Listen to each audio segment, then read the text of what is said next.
Hey everybody, welcome back to the channel. Today I'm local. I'm 5 minutes from my house.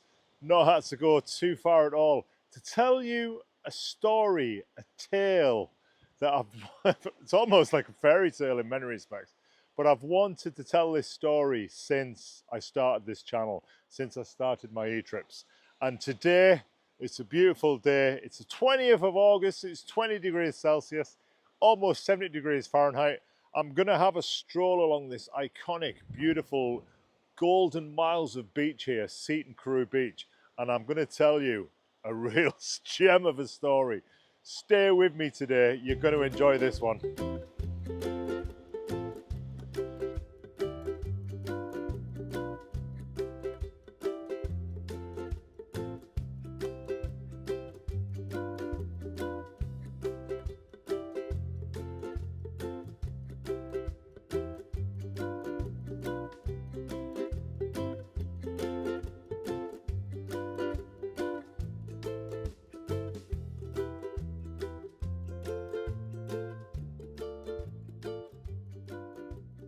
So as I said, today I'm in Seaton Carew, a quiet seaside town here in Hartlepool that became the epicenter of one of Britain's most jaw-dropping crimes, the infamous Canoe Man scam.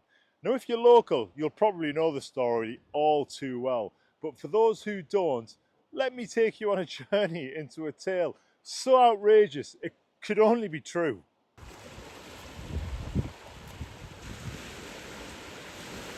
So let's begin. Back in 2002, John Darwin, a former prison officer and a debt-ridden father of two, decided to fake his own death in a canoeing accident just off the coast here.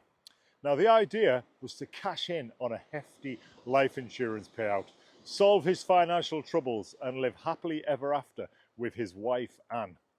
A solid plan, right? Except for the small detail that John didn't actually die. Instead, he was hiding out right here in this house that I'm about to show you, while Anne played the grieving widow.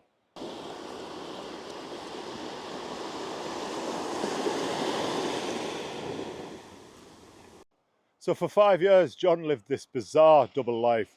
By day, he was the ghost haunting his own home, sneaking through a secret door behind a wardrobe. And by night, he was secretly plotting his new life abroad with Anne. Now, she successfully claimed nearly $250,000 in life insurance, and the couple even started buying properties in Panama, planning their escape. But like all good crime stories, this one has a twist. John got tired of playing dead. You just can't make this up. Well, you can.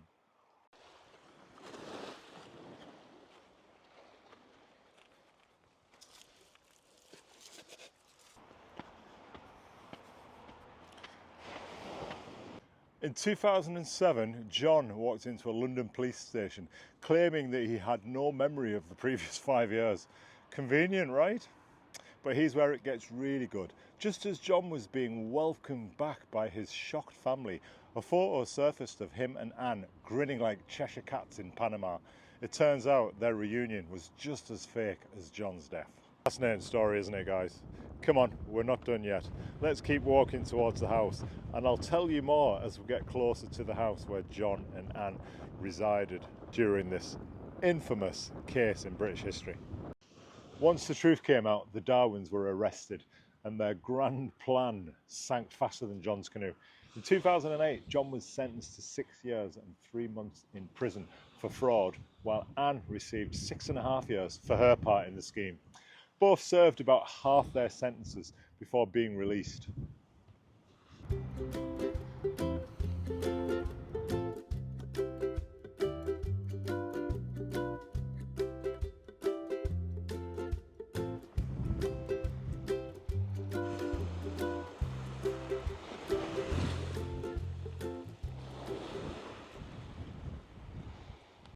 But here's the real tragedy. They didn't just ruin their own lives. Their two sons, Mark and Anthony, were completely in the dark, believing their father was really dead out at sea. Imagine discovering not only that your dad was alive, but that your parents had deceived you for years. The betrayal devastated them, and understandably, it took a long time to rebuild their trust, if it ever could be fully rebuilt, that is.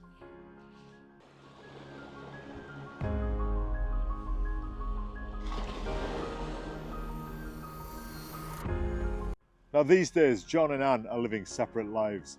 John has remarried and is reportedly living quietly somewhere in the Philippines, while Anne has moved back here to the north of England and keeps a very, very low profile.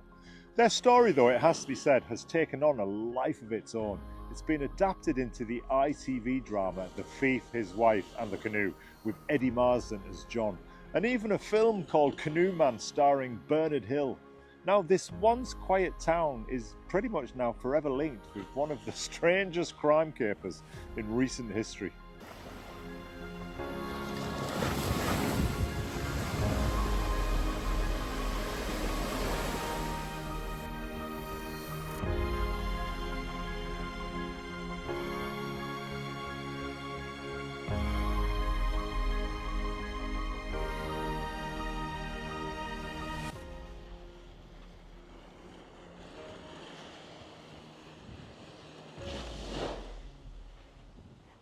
Hello? There's the ball. There's the ball.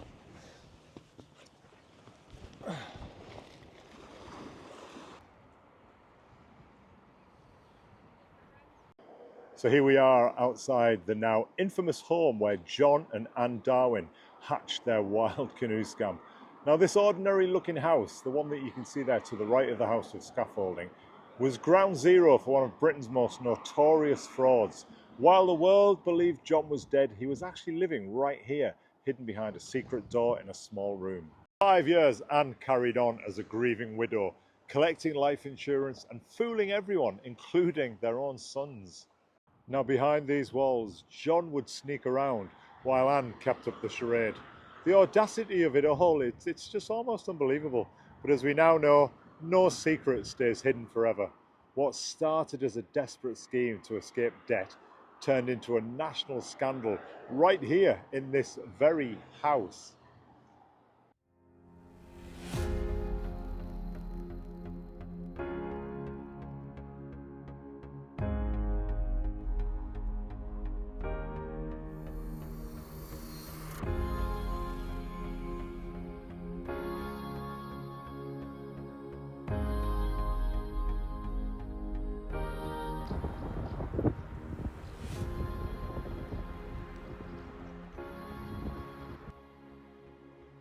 Now the house is over there, and if you pan to the left, this now derelict but once thriving hotel here, the Staincliffe Hotel, even honoured the story of John and Anne by having 2 bars named after John and Anne. There was the Canoe Room, and this sea tea room was formerly known as the Darwin Room.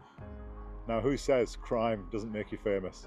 Well, certainly it does, but who says crime doesn't pay?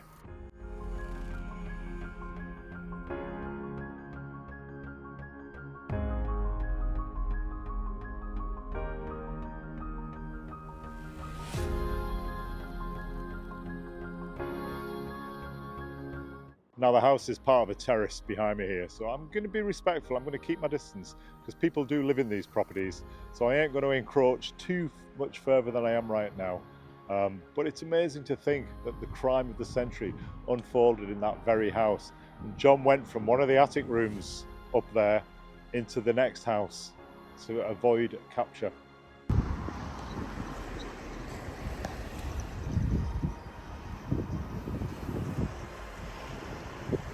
Strange to think that such a quiet street like this could be the setting for such a wild story. But that's exactly what makes the Darwin case so fascinating and so utterly unforgettable.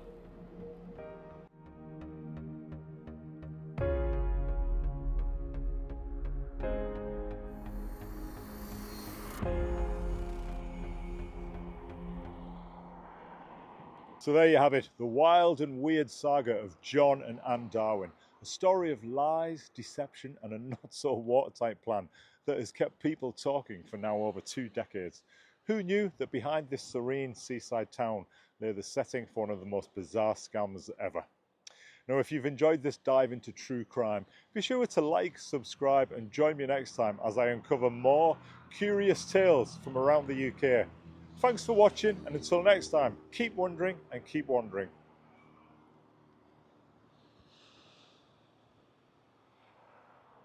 In the quiet town where the riverside bends, lived a man with a scheme that would fool all his friends.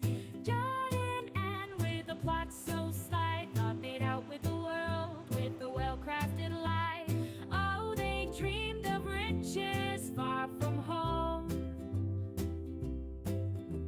a life of luxury where no one roams.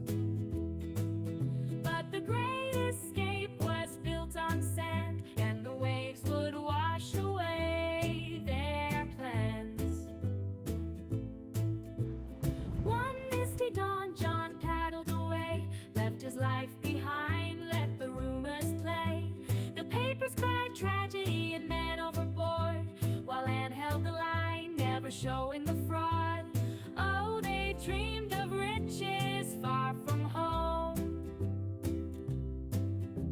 a life of luxury where no one roams.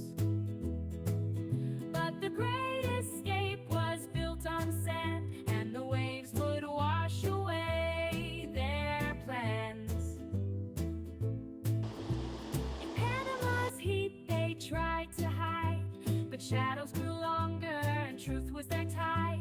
A snapshot found in a foreign land exposed they deceived like footprints in sand. They almost had it all, they almost got away, but lies like this can't see the light of day. The courtrooms echoed with their tale of greed, of a man who vanished and a woman's misdeed. Oh, they dreamed of riches far from home, a life of luxury where no one roams. But the great escape was built on sand, and the waves would wash away their plans. Now they're known for their cunning and shame, two hearts tangled in a dangerous game. The great escape was all in vain, for the tide pulls back what the liars claim.